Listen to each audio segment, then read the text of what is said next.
And we're live, guys. Welcome to yet another episode of Good Morning Crypto. And Good Morning Crypto is back. We've been offline for a few days because I was at a conference in Spain. It was a software developer conference where I had to speak about blockchain and how you develop smart contracts, how you develop cryptocurrencies really. And I have to say, those days were amazing because I had the chance to mingle with Google executives, Microsoft executives. All of them are extremely interested in this blockchain space. And of course, it was my pleasure to represent the blockchain community at these software meetups and software conferences. So that is amazing. And today we will be talking about number one, Charlie Munger coming out and saying some crazy things about Bitcoin. And then we're also going to discuss ICOs versus venture capital, which is also quite interesting space we are entering really, where companies are basically saying no to venture capital and instead doing ICOs. And so this is really changing the financing and kind of crowdfunding space of things. And then, guys, in the knowledge section, we have exciting knowledge section today. I will teach you things about math and I will teach you things about numbers you never knew before. So absolutely stay tuned for that. And this knowledge is necessary if you want to understand mining, really. If you want to understand mining, you need to know numbers. And as usual, we are broadcasting live straight out of Stockholm, Sweden. We do this show each and every day at 8 a.m. Central European summertime. And that being said, let's get into it. And first of all, I have a very exciting announcement because on Wednesday we will be doing a stream with Hashgraph. We're going to do a stream with Hashgraph CEO and basically talk about Hashgraph. What is Hashgraph? Why are they doing things they do? I mean, is it really real what you hear about Hashgraph? What is Hashgraph really? And things like that. So definitely check out the link in the description. And let's see. Voice is acting independently. Oh, that's bad. That is bad. Let me check. Oh, that's bad, guys. That's bad. Let me see. Let's see. Video capture. Testing. I don't know, guys. It should work. Is it still out of sync? Is it still out of sync? Let us know in the...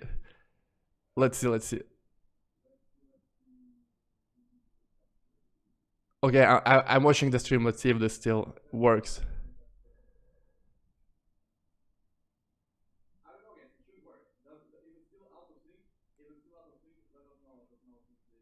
Seems to be out of sync, guys. Seems to be out of sync. You know what? I can try to switch to this camera instead.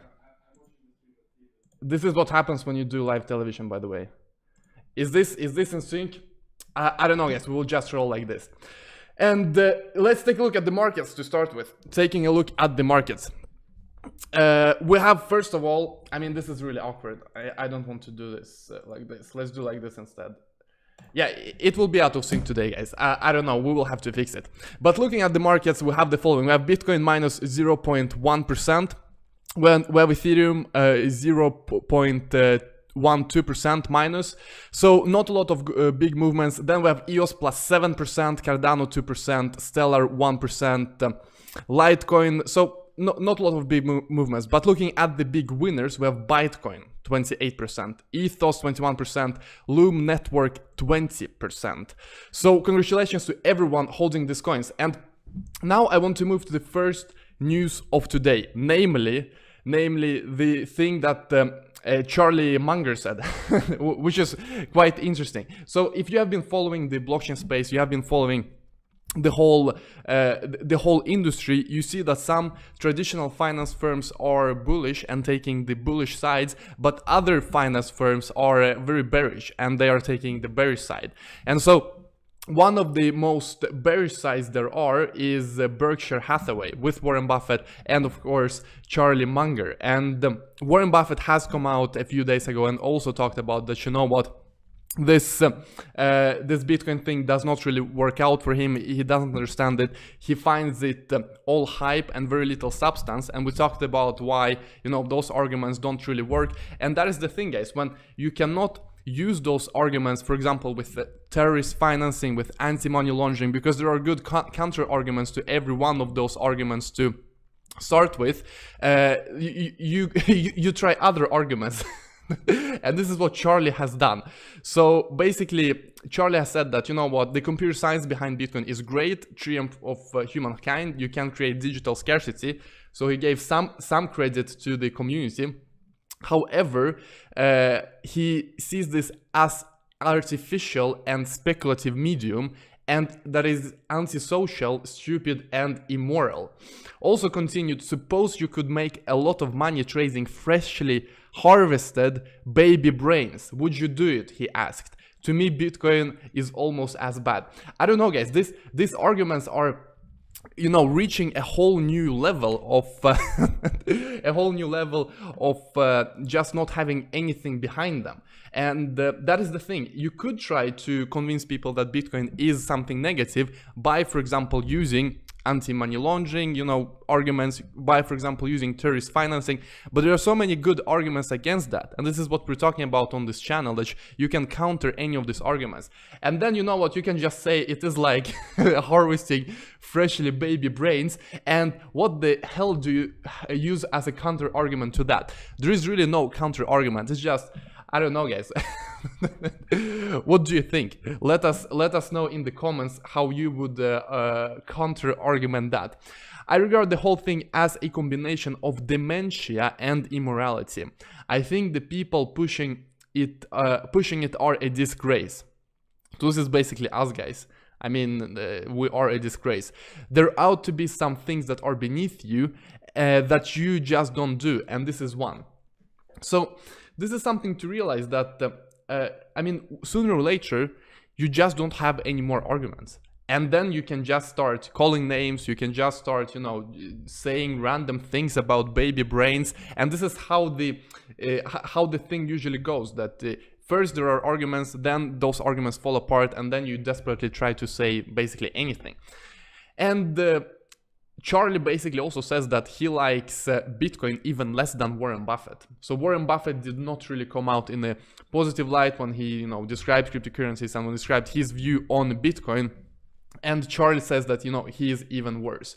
And that is also something that we will see more and more in the future, I think, that people are starting to realize the value of cryptocurrencies. The traditional space is also realizing it. I mean, we see more and more VCs, we see more and more people realizing the value of cryptocurrencies in the traditional spaces, and we see institutional money moving in, and you know, some will resist it as much as possible. And I mean, you don't have any arguments, you can use something like this.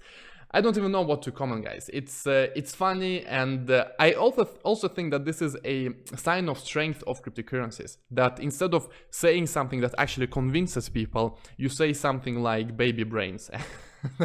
And that is it. I definitely think it's a sign of strength. Moving on. The next topic I really wanted to talk to you about is the fact that you have ICOs taking the place of venture capital in our world more and more. And this is also a quite significant thing when it comes to new companies, when it comes to startups, when it comes to financial exclusion, you know, fighting financial exclusion all over the world. Because in some countries you have many interesting entrepreneurs, you have a lot of good ideas, but you cannot simply raise money because there is no capital in your country. And this is also a thing I think about, because people are equally creative all over the world. This is my personal belief, that it doesn't matter where you live, there is a certain amount of people that is creative. And so there's no reason that there are more companies created in the Western world and more innovative solutions created in the Western world compared to Africa, compared to Asia, compared to, you know, poor places. If you only look at human capital, if you only look at the people. In my view, there are brilliant people all over the world. And so this percentage of entrepreneurs is also the same all over the world. However, you of course see the most things happening in Western Europe. You see most things happening in the US. You see so many things now also happening in Asia as well, in Singapore and in China. But there are so many places you don't see a lot from. And this is it's a shame in my view, because it's not about the people in many cases, it's all about the opportunities to, for example, fund your ideas. And Therefore, I think it is important that now ICOs are gaining a lot of momentum when it comes to financing your company. And we have this statement from Binance CEO that ICOs are 100 times easier than venture capital. That is true, but they're also 100 times more global, they're 100 times more convenient, and they're 100 times more inclusive. And something to realize as well is that currently there are a lot of arguments against ICOs, and you probably understand that even people in the blockchain space and in Bitcoin, in cryptocurrencies, you see a lot of negativity against ICOs, that there are a lot of scams, they're not doing anything. And the fact is, it is true. There are many scams, there are many projects that are not serious, there are many projects that just create a coin and the coin doesn't do anything. However, we're still in the early days. And I really liked a quote that Binance CEO had right here. If we had given up on e-commerce internet because there was identity and credit card fraud, where would the world be today? And this is very true. Of course, in the beginning of e-commerce and in the beginning of online shopping and buying things on the internet, there were many scams. And also, for example, my mother, she thought it was very strange to buy things online just 8 years ago, 9 years ago. So we see this huge development in e-commerce just the past few years, and we've had a long period of uncertainty on the internet. Now everyone is feeling more and less secure buying things online, and you are feeling that you will receive your goods, you're feeling that your card will not be stolen, and still there is some uncertainty, you're still a bit worried, but compared to just a few years ago, the difference is huge. So I think the same thing will happen with ICOs, that currently, yes, we have to be extremely careful and uncertainty is very high. But the more people start funding their companies using ICOs, the more people that are actually having established companies are thinking about how can we integrate blockchain in our system, how can we integrate a decentralization aspect into our system, the more legit projects we will see. And also the investment community as a whole, you and I who invest in ICOs, we are becoming more and more mature as well. So if you think about how easy it was to create an ICO a year ago, now it is 100 times harder compared to a year ago. I mean, a year ago you could have a PDF and that's it. Today you really need to think about several things. You have to do a lot of marketing. There are so many other ICOs as well on the market, and therefore you cannot just come with a simple document. And in a year, it will be 100 times even more harder than today. And so it's both that investors are getting smarter, you and I are starting to realize what is good, what is bad, what is just, fluff, what is actual substance. And also, you see more and more legit players entering the field and doing ICOs. And therefore, I think ICOs will have a significant role going forward. Another good aspect of ICOs, and this is kind of arguable if it's good or bad, but of course, if you do an ICO as a company, you give zero ownership to investors when it comes to actual shares. Instead, you are offering something that can be used in your system, that can be used in your network.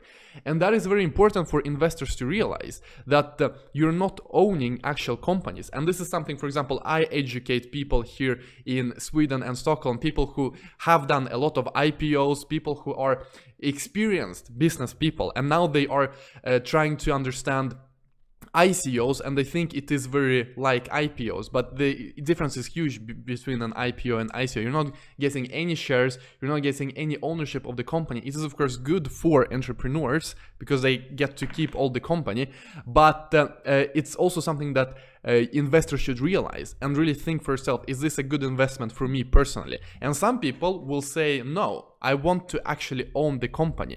I want to actually be an owner of the stock of the company. But some investors might say, I want to fund this project and I think that this token I'm getting is valuable enough for me to trade for my funds. So definitely something to realize. It's not a silver bullet that all ICOs are good and or all ICOs are bad and all IPOs are good. There is definitely a balance, and this is something we need to realize and think about. Now guys, moving on to the knowledge section. Moving on to the knowledge section we have today, we will be speaking about hashes and the Bitcoin mining and the really old proof of work mining. So first of all, you have to realize that, and this is very important to understand if you want to understand how mining works. Basically, whenever you have some kind of message, you can create a hash. And this is basically a unique ID for the message. So for example, you can have random text here and you will get different unique IDs for that text, depending on what the text is. And in Bitcoin, what you do is that you hash blocks. So imagine that instead of having this text here, instead of having this text, you have a Bitcoin block with all of the transactions right here. And you have like transaction 1, transaction 2 with all the information needed, of course, to describe that transaction. So you get a unique hash like this. And the hash often looks like random collection of numbers and the letters. So you have the message right here and you have the ID for that message. And so what we have to realize as well is that in Bitcoin you have something called difficulty, and difficulty basically states that this hash needs to be lower than a certain number. So you have your Bitcoin block like this, and you get the hash, and then this hash needs to be lower than a certain number. You see it here in the description of mining, that difficulty is a measure of how difficult it is to find the hash below a given target. The Bitcoin network has a global block difficulty, and valid blocks might have a hash below the target. So blocks contain transactions, they have a hash, and the hash needs to be below a target. Now, you might be wondering, how is this possible when we're talking about, you know, just a string of random numbers and letters? How can this be lower than a number? Because this is not even a number, but that is exactly what it is. And that is what I want to talk to you about today, that whenever you see a random collection of random, you know, numbers and letters that seem to be just, just gibberish, in reality, this is a number. This is a number in hexadecimal notation. And so to really understand that, we have to understand decimal notation, which are normal numbers, and then we need to understand hexadecimal notation, which is these numbers with letters included. So in decimal, you have only from 0 to 10. So you have 0, 1, 2, 3, 4, 5, 6, 7, 8, 9, and 10. And that's it. And you have from 0 to 9. Those are the numbers you can use to construct the numbers. So those are the digits. So for example, if I want to write 123, I use the digit 1, 2, and 3. So this is how decimal works. And in hexadecimal, you have another story. You have exactly the same, like 1, 2, 3, 4, all the way down to 9. But then they continue with 10, and 10 is A. Then they continue with 11, which is B. They continue with 12, C, D, let's see, 10, 11, 12, 13, 14, A, B, C, D, E, F. So they go from 0 to 15. And this is the main difference. Let me remove this and this. They go from 0 to 15. So this is base 10, because you go from 0 to 9, and this is base 16. So really what you have is that whenever you see a number like this is a number in base 16, because you see those letters you see here are actually corresponding with letters that you can use in order to construct numbers in hexadecimal. So we can have, you know, a clear example of how this works. Let's say that we have a number in decimal, and the number is 123. Let's think for a moment what it really means. Because what this really means is that you have the following situation. You have 3 times 10 raised to the power of 0. You have 2 times 10 raised to the power of 1. And then you have 1 times 10 raised to the power of 2. And you add them together. So you have plus, plus. And what you have here is 100 plus 20 plus 3, like this. And this is how you get 123. You really have to understand how the decimal number system works, you know, how numbers really are structured under the hood. Because when you just learn math and you learn 123, you're not really thinking about that this 1 really means 1 times 10 raised to the power of 2. You never think about the fact that this 2 really means 2 times 10 to the power of 1. But this is how decimal works, and this is base 10. This is base 10 because we use 1 times 10 and 2 times 10 and 3 times 10. Now, what you have instead in hexadecimal is that you have base 16 instead, and in base 16 you have the following situation that you have, for example, a number like 1A, let's see, 1A2, which is a number in base 16, and what you have here instead is that you have 2 times 16 to the power of 0, you have 10, because you remember A is 10, here you have 9 and then you have A, so it means 10, so this is 10 times 16 to the power of 1, and this 1 is then 1 times 16 to the power of 2. So you add those numbers together and then you get the final answer. So for example, we can just cheat here and use 1A2 and you convert it to decimal. So this number is 418. So as you can see, we just converted this number 1A2 in hexadecimal in base 16. So this is hexadecimal. We're able to convert this number, which looks like, you know, random letters and numbers, doesn't really look like a normal number, but by just thinking about what it means and doing like this, you get the answer 418. So if you do this and you actually add this together, this is, let's see, this is 17 and 16 to the power of 2. Let's see, 16 times 16 plus 17. What is the issue? 1, 2, yeah, for some reason. Anyway, guys, you get the idea. All of these numbers are really, all of these letters and numbers are really numbers instead. And you can convert all hexadecimal numbers to decimal. And then you basically compare, is this hash that I've gotten, is it lower than a certain target? And the target is the global difficulty on the Bitcoin network. And this is how you know if whether a block is accepted or denied. Because what miners basically do is that they append a random number here. They can append like 1 and they get a hash, then they see, is this hash low enough?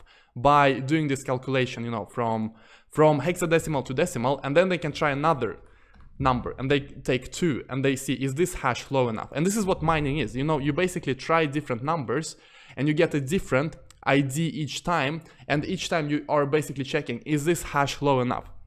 So guys, that's it. Thank you so much for watching. I hope you learned something. I hope you understand hexadecimals. I hope you understand decimals as well, and I hope you understand how mining works more, because to really understand mining, it is quite complex. You need to have this understanding of numbers. You need to have this understanding of how hashes work, but by basically, you know, taking input and giving you output. And then you have to understand that there's a difficulty, and this output needs to be lower than difficulty. And the reason this can be lower is because this really is a number. So guys, I want to say thank you so much for watching. It's amazing to be back, and I know there have been some sound issues, but that will be corrected tomorrow. And that being said, be absolutely sure to smash the likes if you enjoyed. If you learned something, be absolutely sure to smash the likes. And on Facebook, give me all the hearts. It was amazing to hanging out with you today, and I'll see you all tomorrow at 8 AM Central European Time for yet another episode of Good Morning Crypto. It was my pleasure. Have a great Tuesday. Have a great Tuesday, and goodbye, guys. Goodbye. Have a great day.